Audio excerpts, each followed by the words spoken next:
But of course, propositions aren't the only thing to learn up on. We have a lot of local elections going on as well. For more on that, we'll send things over to our Nico Payne. Thank you, Olivia. Palm Desert's current city council is comprised of 4 women and 1 man, none of whom are Latino, but that may change this coming election.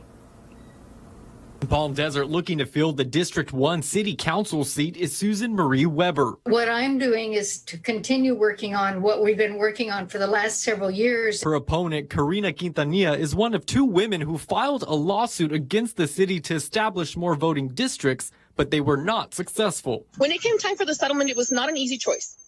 We both know that 5 districts is the ultimate best for the city and for all of the residents to have representation. Quintanilla says part of her choice in settling was to help the city save money, but she still believes in having voting districts and will push for that if elected. In waiting for 5, we could potentially allow the city to lose so much money in litigation. District 1 may be carved out differently. I'm not sure if the boundaries will change when we do eventually get to 5 districts.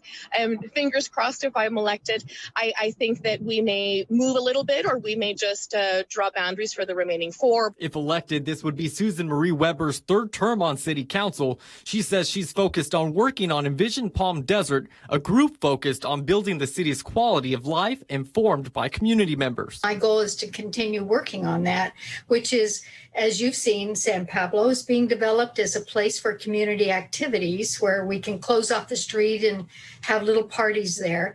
And then we're working on El Paseo to define that more clearly as a place to shop. And when it comes to voting districts, Weber says she looks at the community as a whole. It's very difficult to even try to figure out any type of districting because it is one community. It's a very unusual city.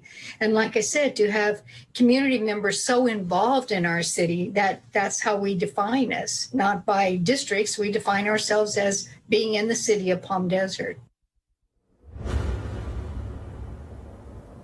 Both candidates tell me that higher education will be a focus in their campaign with the goal of making Cal State Palm Desert a reality.